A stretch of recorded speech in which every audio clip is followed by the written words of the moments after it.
And last up, we have Ann.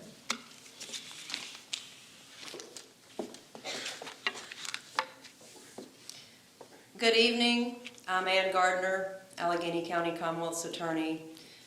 Along with 4 assistant prosecutors, I represent the citizens of Alleghany County, Covington, Clifton Forge, and Iron Gate in criminal cases. We work closely with state and local law enforcement agencies to address crime in our community with a focus on public safety. In roughly 30 years as a prosecutor, I have witnessed the impact of drugs on our criminal justice system, contributing to homicide, other violent crime, DUIs, DUI maimings, DUI manslaughters, larceny, embezzlement, burglary, you name it. Prior to coming to Alleghany in 2005, I was an assistant Commonwealth's attorney in Roanoke City, where we operated one of the first drug courts in Virginia. And contrary to the notion of mass incarceration for drug users, the laws in the courts have evolved over the years so that they provide many treatment-based alternatives to incarceration. I can't name them all, but just for some examples, under Virginia law, first-time offenders charged with possession of certain controlled substances are eligible to have their cases taken under advisement and ultimately dismissed if they successfully complete probation and the treatment that comes with it.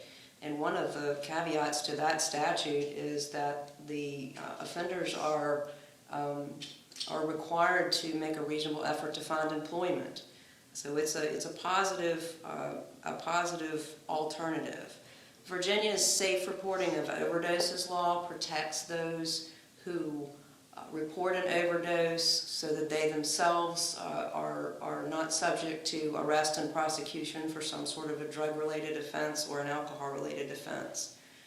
The Virginia sentencing guidelines often, really more often than not, recommend no incarceration for simple possession crimes. Instead, it recommends usually probation.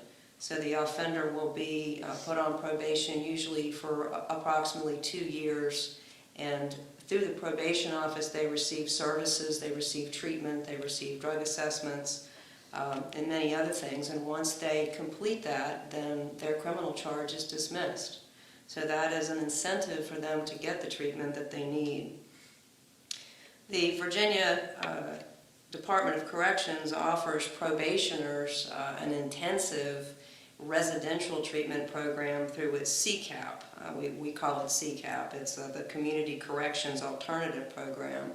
It's 22 to 48 weeks. It's inpatient, it's intensive, but through that program they address all sorts of issues. They get treatment, they get drug assessments, they receive education, they receive vocational training, and community-based employment is part of that as well. I don't do CCAP, so I can't go into everything, but it's an intensive program that is offered through the Department of Corrections. Alleghany County, like most areas, has been impacted by the use and sale of illicit drugs. Methamphetamine, heroin, fentanyl, cocaine, and many others, as you've heard tonight, are contributed to overdose deaths and they're fueling crime.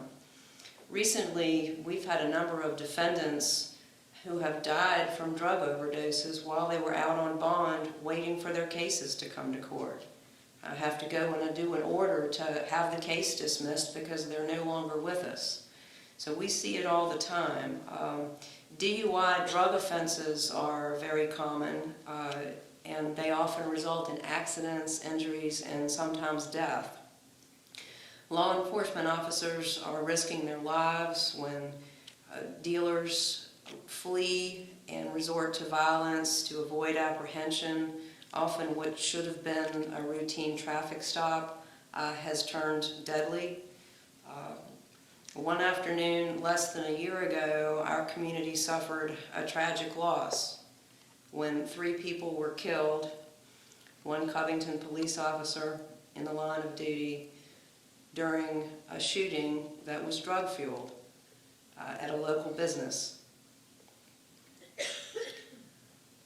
In the summer of 2019, after I was approached by several citizens asking about the idea of a drug court, I decided to call Anna Powers with the Virginia Supreme Court. She heads it up down there. So I called Anna and scheduled a meeting here. We had it at the county government complex.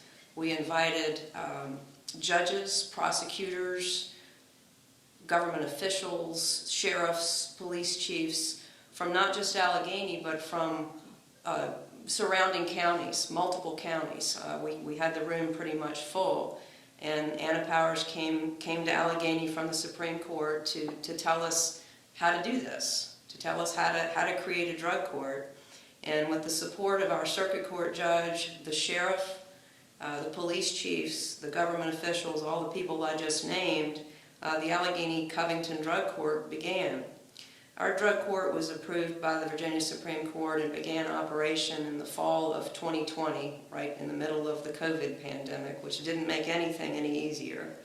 And as a result of our initial meeting, Botetourt and Craig counties began working on a combined drug court at the same time.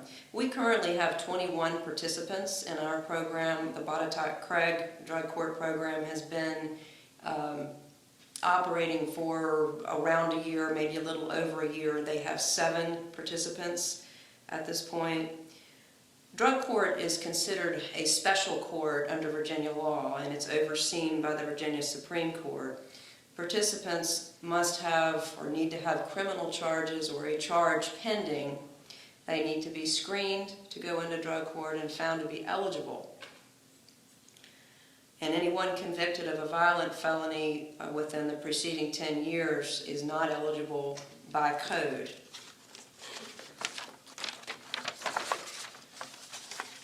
And after pleading guilty in circuit court to their charges, the final disposition of those charges is deferred, and the participant enters into the drug court program, which has 5 phases. And during the 5 phases of the program, services are offered to the participants by the Community Services Board, by probation. Some of the things that they do, and Ingrid could go into it more than I can because I'm not the treatment part, but it's not just drug treatment, it's not just drug assessments, it's more than that. They help these folks find homes, they subsidize things, they help them find jobs, they help them get their driver's license back. If that's one of their problems, that they don't have a driver's license and they can't go find a job. So a lot of services are offered through the drug court.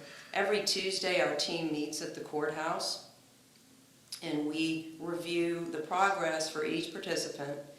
After a court convenes after our meeting so that the judge can address each participant individually in open court. So as with any program, we've had some failures and we've had some successes. There's no magic pill, but if we can save a life, then it's all worth it. We've several participants who are nearing graduation. Hopefully we've helped some folks. I see some folks here from drug court tonight and I'm really glad to see that. I was walking through the Walmart parking lot the other day and I heard someone hollering. And so I turned to look and I saw one of our drug court participants waving and smiling at me, and he said, "Hey, we're closing on our house in 2 weeks." And I said, "That's great. Bring us a picture." He's come a long way and it was really cool to hear that. So those are the kinds of things that we're hoping we can make happen, the positive change that we're hoping we can accomplish through drug court and through the criminal justice system. We have a lot of things at play that we're trying to do, but drug court has been hopefully one of the best, and I hope that it has a good future.